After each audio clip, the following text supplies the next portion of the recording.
Ang kwentong ito ay tungkol sa isang menor de edad na Filipinang nakipag-meet up sa isang foreigner at walang awang pinaslang. Sino ang batang babaeng ito at bakit siya pinatay ng foreigner? Welcome to Tagalog Story Files. Kung ikaw ay mahilig sa kwentong krimen, katatakutan, trivias at general knowledge ay huwag kalimutang mag-follow at mag-subscribe. Noong taong 1998, isang batang babae ang pinanganak sa bayan ng Bago, Sinandangan, Zamboanga del Norte. At siya ay si Alona Daniela Alvarez. Bunso at nag-iisang anak na babae si Alona sa 4 na magkakapatid. Lumaki silang magkakapatid sa pangangalaga ng kanilang lola na si Lola Herminia dahil sila ay ulila na sa ina at ang kanilang ama ay iniwan silang magkakapatid. Ayon kay Lola Herminia, si Alona ay isang mabait at responsableng bata. Lagi niya daw itong naaasahan sa kanilang bahay. Mataas daw ang pangarap ng batang si Alona para sa kanyang pamilya. Madalas daw nitong sabihin na gusto niyang tulungan ang kanyang pamilya pag siya ay nakapagtapos. Nag-aral si Alona at nakapagtapos sa eskwelahan ng Ciary John Romer National High School. Ayon sa mga naging guro ni Alona, siya ay isang matalino at mapagbigay na estudyante sa kanyang mga kaklase. Siya din umano ay isang palabirong bata. Matapos makagraduate ni Alona ng high school, ay naipagpatuloy niya ang kanyang pag-aaral sa kolehiyo. Ayon sa kanyang pinsan, nais daw ni Alona na kumuha ng kursong marine engineering. Gusto rin daw nitong makapunta at makapagtrabaho sa ibang bansa upang makatulong sa kanyang pamilya. Nabanggit din ng kanyang pinsan na balak daw ni Alona na makipagrelasyon sa dayuhan para umano mas mapadali ang pagpunta niya sa ibang bansa at makatulong sa kanyang pamilya. Dumating ang panahon at naging curious na si Alona sa mga bagay-bagay kaya't bumili ito ng cellphone. Matapos bumili ng cellphone ay nagpatulong umano itong gumawa ng social media account sa kanyang pinsan. Noong araw din na gumawa sila ng account ay may nakilala umano itong dayuhan na lalaki. Nakilala niya ang lalaking dayuhan sa chat. Ito umano ay 42 years old at nagngangalang Ali na mula sa bansang Australia. Bukod sa kanyang pinsan, alam din umano ng kanyang guro ang panliligaw ng foreigner kay Alona. Noong January 15, ayon sa kanyang guro, ikinuwento daw sa kanya ni Alona ang tungkol sa panliligaw sa kanya ng foreigner. Nabanggit din umano ng dalaga na pinapadalan siya nito ng pera. Nabanggit din ng kanyang guro na nagpadala daw ng 2,000 pesos kay Alona ang foreigner. Ginamit daw ni Alona ang pera para ilibre ang kanyang mga kaklase at mga guro ng ice cream. Noong nakilala daw ni Ali si Alona ay nais daw makipagkita agad nito sa dalaga. Ayon sa kanyang pinsan, ilang araw pa lamang daw nagkakakilala sa chat sina Ali at Alona ay nais na daw nitong pumunta sa Pilipinas para ma-meet si Alona. Suportado naman daw ng kanyang pinsan ng pakikipag-meet niya kay Ali. Napagkasunduan pa nga daw nilang dalawa na sila ang magkasamang susundo kay Ali sa Dipolog City Airport. Noong January 26, 2015, 2 araw bago dumating si Ali sa Pilipinas ay naghanda umano si Alona. Nagpasama umano ito sa kanyang pinsan para mamili ng damit at magpamanicure sa pinagtatrabahuhan ng kanyang pinsan. Habang sila ay magkasama, bigla raw nagbago ang isip ni Alona. Nais na daw nitong sunduin si Ali nang siya lang mag-isa. Ayaw na raw niyang isama ang kanyang pinsan. At kahit anong kumbinsi daw ng kanyang pinsan na isama siya ay ayaw nang pumayag nito. Kaya't noong January 28, 2015 ay mag-isang umalis si Alona. Inihatid daw siya ng kanyang pinsan sa terminal ng van papuntang Dipolog City Airport. Habang paalis daw ang van ay pinatigil pa raw ni Alona ang van habang umaandar para raw kumaway at magpaalam sa kanyang pinsan. Hindi niya raw inaakala na yun na ang huling beses na masisilayan niyang buhay si Alona. Nagawa rin daw tawagan ni Alona ang kanyang guro habang siya ay nasa biyahe at sinabi nito na susunduin niya ang foreigner sa airport. Ngunit dahil malabo ang signal habang nasa biyahe ang dalaga ay hindi sila nakapag-usap ng maayos. Tanghali noong January 28, nag-text umano si Alona sa kanyang pinsan na nagkita at magkasama na sila ni Ali. Ngunit matapos daw ang update ni Alona noon ay hindi na muling nasundan pa ito. 2 araw matapos sunduin ni Alona si Ali ay hindi na ito nagparamdam sa kanyang pinsan at lola. Kahit daw isang text o tawag ay wala silang natanggap mula sa dalaga. Dahil sa nangyari ay nag-alala umano sila. Kaya't sinubukan nilang i-text at tawagan ng dalaga ngunit hindi na raw ito sumasagot. Kasabay ng pag-aalala ng kaanak ni Alona ay nagtataka na rin ang namamahala sa Antonio's Pension House na tinuluyan nilang dalawa noong dumating si Ali. Kaya't noong January 30, ang araw kung kailan sila nakaschedule na mag-check out ay pinuntahan umano ng namamahala ang kanilang kwarto. Habang nasa pinto ang namamahala ay wala daw itong narinig na kahit ano mula sa kwarto. Sinubukan daw nitong kumatok ng maraming beses ngunit walang sumasagot mula sa loob kaya't napagdesisyonan nilang buksan ang pintuan ng persahan. Noong ito ay mabuksan nila, doon sumambulat sa kanila ang hubad at walang buhay na katawan ni Alona na naliligo sa sarili nitong dugo. Agad-agad silang tumawag ng mga pulis para maimbestigahan ang pangyayari. Ayon sa inisyal na investigasyon, brutal ang ginawang pagpatay sa dalaga. Hindi na umano makilala ang dalaga dahil sa pinsalang natamo nito sa kanyang muka.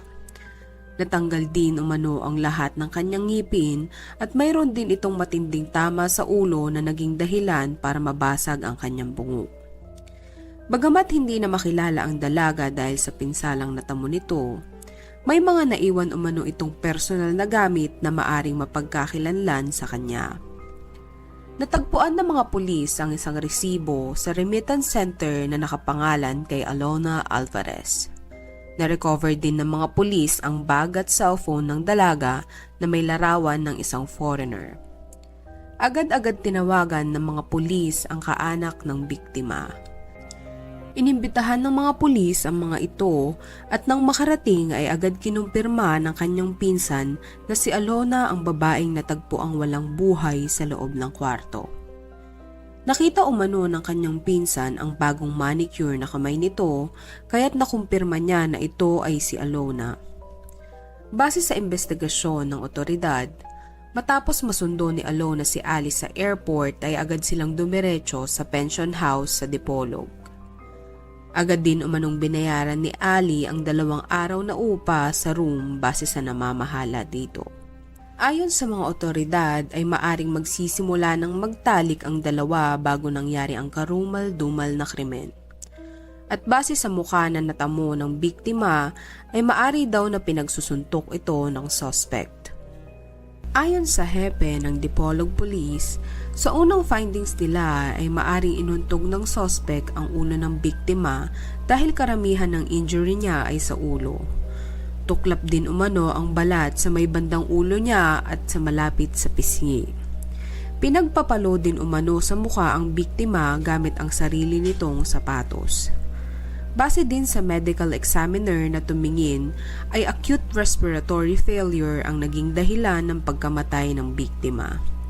Sa tindi umano ng ginawa sa kanya ay nahirapan na siyang huminga na naging sanhi ng agaran niyang pagkamatay. Matapos ang higit kumulang 2 oras, matapos sila maka-check-in at matapos ang karumal-dumal na pagpatay sa biktima, ay mag-isa umanong umalis sa pension house ang suspect. Hindi na raw nakita pang bumalik ang suspect sa kwarto at hindi na rin nila nakitang lumabas si Alona sa kwarto. Sa pagsisiyasat ng mga otoridad sa cellphone ng dalaga, ay natuklasan nila na kahit mayroong 25 years age gap ang dalawa ay nagkaroon pa rin ito ng relasyon. Nakita rin nila na naunang mag-message ang suspect sa biktima. Madalas umano silang nag-uusap base sa na-recover nilang conversation. Nakita din ng mga otoridad ang mga resibo na magpapatunay na sinusuportahan ng suspect ang biktima. Ayon sa kanila ay nakapagpadala ito ng 50,000 Australian dollar o humigit kumulang 1.8 million kung i-convert sa Philippine peso. Dahil sa nangyari, agad-agad bumuo ng grupo ang Dipolog City Police para mag-conduct ng search operation. Nakipag-ugnayan din ang mga pulis sa iba't ibang police station dahil maari umanong nakalayo na ito para kung ganun ay mas mapabilis ang pag-aresto. Habang patuloy ang paghahanap ay nakatanggap umano ng impormasyon ng mga otoridad na namataan sa dapitan ang suspect. Ngunit mula sa dapitan ay mabilis din umanong nakapuntang suspect sa Dumaguete kung saan siya nahuli ng Dipolog City Police at Dumaguete City Police. Agad naman umanong sumama ang suspect sa pag-aresto ng mga otoridad. Sa pagdakip sa kanya ay agad-agad itong umamin sa karumal-dumal na krimen na kanyang ginawa. Matapos siyang mahuli ay nagpaunlak siya ng interview. Ayon kay Ali, self-defense daw ang nangyari. Dahil bago pa umano sila magtalik ni Alona, ay akala niya na ito ay isang transgender. Silang dalawa ay nagtalo at kinagat umano ni Alona ang kanyang pag-aari. Dahil sa sobrang sakit umano ng naramdaman at dahil na rin sa gulat ay nagdilim ang kanyang paningin at ipinagtanggol ang kanyang sarili. Hindi naman makumpirma ng mga investigador kung may katotohanan ba ang mga sinasabi ng suspect. Ngunit isa lang umano ang sinisigurado ng mga otoridad. Si Ali ay gumagamit ng droga. Dahil habang nag-iimbestiga ang mga otoridad sa kwarto ay nakakita sila ng toys at marijuana sa loob ng kwarto na maari umanong ginamit ng suspect bago mangyari ang krimen. Para sa mga otoridad, kahit ano pa ang sabihin ng suspect ay malakas ang kanilang ebidensyang nakalap. Ang suspect ay sinampahan ng kasong murder. Kung ito ay mapapatunayan na guilty, ay makukulong ito ng 40 taon. Bukod sa murder ay sinampahan din ng suspect ng kasong illegal possession of drugs. Nakarating sa isang local news outlet na The Sydney Morning Herald ang krimen na ginawa ng isang Australianong mamamayan sa Pilipinas. Base sa article na kanilang inilabas noong February 2015, siniwalat nila na si Ali ay mapanlinlang na tao. Magaling umano itong magtago ng sikreto. Kung ang pakilala niya kay Alona ay siya ay isang mapagbigay at mabait na tao, pinabulaanan ito ng mga nasa Victoria Police Station dahil sa kanyang mga record dito. Ayon sa Sydney Morning Herald, si Ali ay mayroong mahigit 100 police records. Hindi umano nagulat ang mga otoridad doon dahil ayon sa kanila ay nananalaytay sa dugo ni Ali ang pagiging mainiti ng ulo at bayolente. Isa sa mga malala niyang ginawa ay nambugbugin niya ang kapwa niya preso na si Michael Talley. Nakuhanan umano sa CCTV ang ginawa niyang pagbugbog dito. Dahil sa pambubugbog ni Ali kay Michael ay hindi na ito nakapagsalita pang muli at nakalakad dahil nagkaroon ito ng permanenteng brain damage at makalipas lang ang 3 taon ito'y pumanaw na. Bilang parusa kay Ali sa kanyang ginawa ay nadagdagan ng 15 years ang kanyang sintensya sa kulungan. Noong taong 2011, si Ali din ang tinuturong salarin sa pagpatay sa kasamahan nila sa selda na si Colin Johnson. Base sa mga otoridad, si Ali ang isa sa mga pinakadelikadong preso sa kanilang presinto. Noong taong 2014, nakumpleto na ni Ali ang 15 years sa kulungan kaya't siya ay pinalaya na. Pinayagan siyang makalabas dahil ayon sa legal system ng Australia ay si Ali ay rehabilitated na. Ngunit matapos itong makalaya ay bumalik ito sa paggamit ng droga. Kaya't ang walang kamalay-malay na si Alona ay nabiktima ng inaakala niyang mabait at mapagbigay na tao. Yun pala ito ay isang bayolente at walang awang kriminal. Ang dapat sanang 40 taon na pagkakakulong sa suspect ay hindi natuloy dahil nagsumite ang kaanak ng biktima ng affidavit of desistance sa korte. Marami ang magugulat sa ginawang ito ng pamilya ni Alona. Marami ang magsasabi na baka sila ay nabayaran. Ngunit nananatiling pribado ang naging dahilan ng pagsumite nila ng affidavit of desistance sa korte. Dahil sa pag-issue ng pamilya ni Alona ng affidavit of desistance, ay naabswelto si Ali sa kanyang krimen na ginawa.